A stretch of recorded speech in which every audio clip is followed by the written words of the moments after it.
और भाई मेरे पढ़ाकू सिंह क्या कर रहा है? कुछ नहीं भाई, 12th में 95% लाने की तैयारी कर रहा हूँ। क्यों भाई? डीयू जाना है, एसआरसीसी के अंदर घूमना है, अपने को सपने हैं पूरे करने सपने। अरे मेरे भाई तो किस जमाने में जी रहा है? अब डीयू में एडमिशन 12th के नंबर पे नहीं होता। कैसे होता है? आजा तुझे बताता हूँ। Hi everyone and welcome to captain. तो यार आज वाली वीडियो के अंदर प्रॉपर सीयूईटी का पोस्टमार्टम करने वाले हैं। क्या है ये सीयूईटी, क्यों आया है पिक्चर के अंदर? अच्छा खासा हम 12th के बोर्ड देते थे, उसके बाद हमारा कॉलेज में एडमिशन हो जाता था। क्या जरूरत पड़ गई ऐसी? अब आ भी गया है तो एलिजिबिलिटी कैसी है, कौन कौन से कॉलेजेस हैं जो सीयूईटी देने के बाद हमें मिलेंगे, प्रॉपर इस वीडियो के अंदर मैं आपसे बात करने वाला हूं। सो अब बिना समय वेस्ट किए चलते हैं आगे। सो यार सबसे पहली चीज जो हमारे दिमाग में आती है, ये सीयूईटी आया ही क्यों है। इस बात को समझने के लिए एक एग्जाम्पल लेते हैं। मान लो एक बच्चा क्लास 12th अपनी बिहार बोर्ड से करता है, वहीं दूसरा बच्चा क्लास 12th अपनी सीबीएसई से करता है।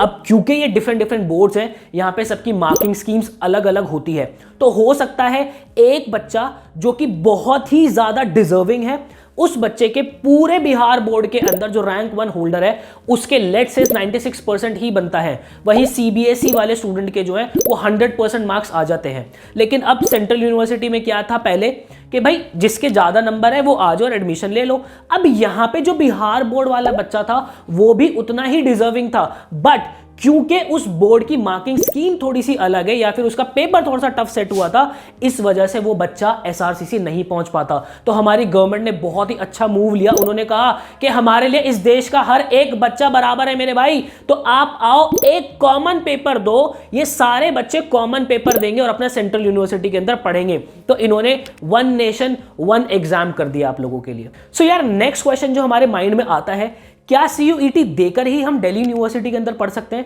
So the answer is yes मेरे भाई। अगर आपके दिमाग में कहीं से भी ये चल रहा है कि क्लास 12th के बोर्ड्स आप दोगे और उसके बाद आपका सेंट्रल यूनिवर्सिटी के अंदर एडमिशन हो जाएगा, तो इस भ्रम से बाहर आ जाओ। अब आपको सीयूईटी देना ही देना पड़ेगा। आपकी सेंट्रल यूनिवर्सिटीज, मतलब टॉप यूनिवर्सिटीज की अगर मैं बात करूं, बनारस हिंदू यूनिवर्सिटी, आपकी जामिया मिलिया इस्लामिया, आपका जवाहरलाल नेहरू यूनिवर्सिटी, आपकी यूनिवर्सिटी ऑफ दिल्ली, आपकी एसआरएम यूनिवर्सिटी, ये टॉप यूनिवर्सिटीज जो है ना, अब सीयूईटी के बेसिस पे ही आपका एडमिशन लेने वाली है। तो आ जाओ इस भ्रम से बाहर के क्लास 12th के बोर्ड देकर ही सब कुछ हो जाएगा। सबसे पहले आपको जाना है cuet.samarth.ac.in। जैसे ही आप इस वेबसाइट पर जाओगे आपके सामने कुछ इस तरीके से पेज खुलकर आएगा। आपको जाना है यूनिवर्सिटीज पे, और ये जितनी भी यूनिवर्सिटीज आप नीचे देख रहे हो ना मेरे भाई, आप सबके अंदर एलिजिबल हो। फॉर एग्जांपल यहां पे मैं बनारस हिंदू यूनिवर्सिटी से एक टैब पर खोल लेता हूं और एक टैब के अंदर मैं यूनिवर्सिटी ऑफ दिल्ली खोल लेता हूं। अब देखो यहां पर BCom honours Banaras Hindu University से और बीकॉम ऑनर्स ही अगर मैं दिल्ली यूनिवर्सिटी से करना चाहता हूं, तो यहां पे क्या एलिजिबिलिटी निकल के आती है। देखो मेरे भाई, उन्होंने आपके लिए क्या बोला है बीएचयू ने, कि आपको अकाउंटेंसी, बिजनेस स्टडीज और जनरल टेस्ट आपको देना ही देना पड़ेगा। क्या? अकाउंटेंसी और बिजनेस स्टडीज इन्होंने मैंडेटरी कर दी है। अब उसके बाद वही यूनिवर्सिटी ऑफ दिल्ली क्या कहता है, एनी वन फ्रॉम सेक्शन 1। अब ये सेक्शन 1 और सेक्शन 2 क्या है ये भी देख लेते हैं। आपको जाना है du.uod पर। जैसे ही आप इस वेबसाइट पे लैंड करोगे आपको जाना है यूजी एडमिशंस। यूजी एडमिशंस के अंदर फिर चले जाना एलिजिबिलिटी एंड सीट मैट्रिसेस। यहां पे देख रहे हो लिस्ट ए और लिस्ट बी, ये दो लिस्ट। ये लिस्ट 1 की जो बात कर रहा है, आपके अंदर ये सारी लैंग्वेज आपको देनी है। तो डीयू की एलिजिबिलिटी क्या है कि भैया कोई एक आप लैंग्वेज देकर आओ। अगर आपको बीकॉम करना है, आपके पास मैथ्स या अकाउंटेंसी आपको देना, और उसके बाद आपको सेक्शन 2 के अंदर से जो है कोई 2 सब्जेक्ट और देने, और एक कॉम्बिनेशन उन्होंने और दूसरा बना रखा है। तो आप देख रहे हो सेम कोर्स दो डिफरेंट यूनिवर्सिटी से जो है अलग अलग कॉम्बिनेशन इनके बन के आते हैं। तो आपको एक होमवर्क करना है, आज ही करके रख लेना। आप अपने ड्रीम कोर्सेज निकाल के रखो, अपनी ड्रीम यूनिवर्सिटीज निकाल के रखो, उसके बाद उनकी क्या क्या एलिजिबिलिटी है आज ही निकाल के रख लेना। क्यों? क्योंकि सीयूईटी जब आप भरोगे, फॉर्म भरोगे, वहां पे आपको जो पेपर के लिए अपीयर होना है, तो आप वो सारे ही पेपर देना जिनके प्रॉपर कॉम्बिनेशंस बन रहे हो। तो इस बात का आपको खास ख्याल रखना है। सो यार हमने ये तो देख लिया कि हमारी एलिजिबिलिटी क्या है। अब बात करते हैं कि एग्जामिनेशन पैटर्न आपका क्या निकल के आता है। तो बेसिकली आपके 3 पेपर होते हैं यहाँ पे। सबसे पहले सेक्शन 1 जो कि आपका लैंग्वेज होता है, सेक्शन 2 जो आपका डोमेन होता है, और सेक्शन 3 जो आपका जनरल टेस्ट होता है। लैंग्वेज के अंदर अगर आप देखते हो तो आपको 40 क्वेश्चन जो है अटेम्प्ट करने होते हैं, किसमें से 50 क्वेश्चन में से, जिसके लिए आपको 45 मिनट्स मिलते हैं। वहीं अगर मैं डोमेन की बात करूं तो आपको 27 डोमेन दे रखे हैं। मैं आगे बात करूंगा कौन कौन से डोमेन है, लैंग्वेज का सिलेबस भी क्या है, वो सारी बात मैं करूंगा। उसके लिए भी आपको 45 मिनट्स मिलते हैं और 40 क्वेश्चन आपको अटेम्प्ट करने पड़ते हैं out of 50। Then general test की अगर मैं बात करूं तो 75 क्वेश्चन में से आपको 60 क्वेश्चन अटेम्प्ट करने पड़ते हैं। अब बात ये आती है कि तीनों पेपर एक ही दिन पड़ जाते हैं, तो भाई इसका भी कॉम्बिनेशन अलग अलग बनता है। हो सकता है कोई 2-3 पेपर आपके एक दिन पढ़ रहे हो और दूसरा जो है आपके दूसरे स्लॉट के अंदर पढ़ रहे हो, तो इस बात का आपको खास ख्याल रखना ही रखना है। अब आगे बात आती है कि जनरल टेस्ट के अंदर जो है इन्होंने जो सिलेबस दिया है वो छोटा सा एक सिलेबस दे रखा है, बट इस सिलेबस का मीनिंग क्या है तो आप इस बात को समझो यार। देखो लैंग्वेज के अंदर आप देख रहे हो आपकी स्क्रीन के ऊपर ये सारी लैंग्वेज आप यहां पे दे सकते हो यहां पे, लेकिन आपको ये देखना पड़ेगा जो लैंग्वेज का सेक्शन 1 भी है, अगर आप कोई पर्टिकुलर लैंग्वेज करना चाहते हो, लाइक आपको फ्रेंच करनी है, जर्मन करनी है, तो आप उसके बाद ये 201 से लेके जो 220 तक लैंग्वेज है आप ये दोगे। अदरवाइज आपकी जो लैंग्वेजेस है वो ये हिंदी, इंग्लिश, ठीक है, बंगाली, गुजराती, कर्नाटका, मलयालम, ये सारी जो है आपको देनी पड़ेगी। ठीक है, अब उसके बाद बात ये आती है कि इनका सिलेबस क्या है, और उससे भी पहले ये देख लो भाई डोमेन जो 27 डोमेन दिया आपको, अकाउंटेंसी, एग्रीकल्चर, आप ये प्रॉपर देख सकते हो।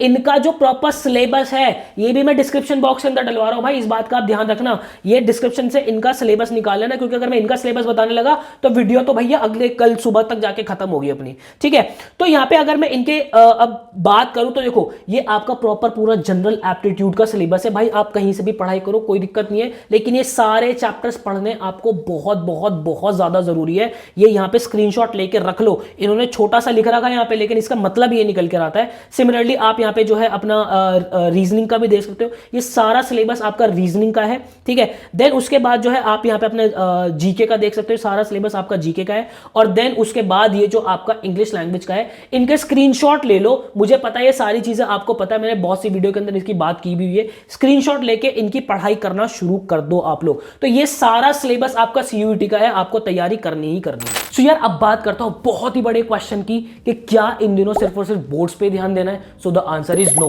मेरी बात को बहुत ध्यान से समझ लेना, अभी जब आप सीयूईटी दोगे तो आपको सीबीटी मोड के अंदर एग्जाम देना है। और पिछले साल भी बहुत से क्वेश्चंस ऐसे बने थे, चाहे मैं आपके डोमेन की बात कर रहा हूं, अभी डोमेन के अंदर बहुत से क्वेश्चंस ऐसे बने थे जिसके अंदर आपकी 11th और 12th दोनों की कंसेप्चुअल क्लैरिटी होना बहुत ज्यादा जरूरी थी। तो अभी अगर आप बोर्ड्स के अंदर सिर्फ और सिर्फ 12th का पढ़ रहे हो ना तो बहुत ज्यादा गलत होने वाला है मेरे भाई। क्यों? क्योंकि एट लास्ट 12th के बाद हमें करना क्या, कॉलेज के अंदर जाना है, और एलिजिबिलिटी क्या है कि सीयूटी देना ही पड़ेगा। अब वहां पे आपके एमसीक्यू जिस तरीके से बन रहे हैं, जिसके अंदर 11th क्लास की भी जो है कॉन्सेप्ट यूज हो रहा है, कैसे करोगे तैयारी मेरे भाई?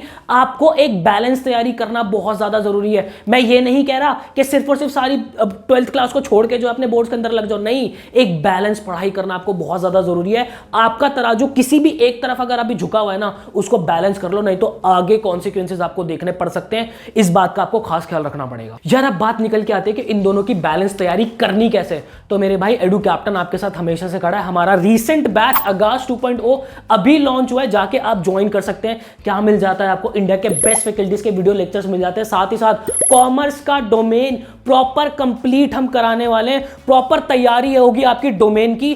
AIR 1 पिछली साल हमने निकाला था, इस बार फिर से निकालेंगे। एक बात और ध्यान से समझ लेना, इंडिया के बेस्ट फैकल्टीज आपको पढ़ा रहे होते हैं। हैंड रिटन बुक सेट आपके घर तक हम डिलीवर कर रहे होते हैं, जिसके अंदर भरपूर क्वेश्चंस है। क्वेश्चंस इजी, मॉडरेट और डिफिकल्ट लेवल के अंदर बाइफर्केटेड है। साथ ही साथ मॉक टेस्ट हम आपको दे देते हैं। बेस्ट मॉक सेट आपको मिल जाते हैं इसके अंदर। आप प्रॉपर खुद को एग्जाम लाइक एनवायरनमेंट के अंदर जज कर सकते हो। इसी के साथ आपको मेंटरशिप मिल जाती है। हमारे टॉपर्स आपको गाइड कर रहे होते हैं, प्रिंसर आपको गाइड कर रहे होते हैं, किन बातों को ख्याल रखना है, किन चीजों को छोड़ना है, किस डिस्ट्रैक्शन से आपको बचनी है, वो सारी ही चीजें आपको इस प्रीमियम कोर्स के अंदर मिल रही होती है।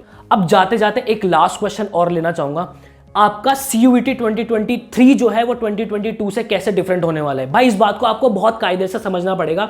आपके जो सीनियर थे उन बेचारे के पास सिर्फ और सिर्फ 2 महीने तक तैयारी करने का, ये पूरे भारत को पता था, सरकार को पता था कि इन बच्चों के पास सिर्फ 2 महीने, तो इनका जो पेपर था वो कंपैरेटिवली आसान बना था। लेकिन इस बार आपको प्रॉपर पूरा साल दिया गया है।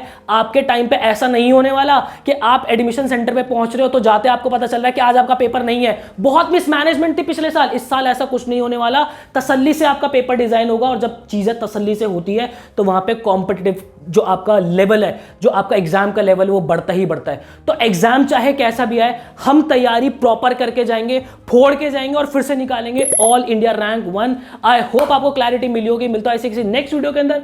मुझे दीजिएगा इजाजत। Till then bye bye and take care.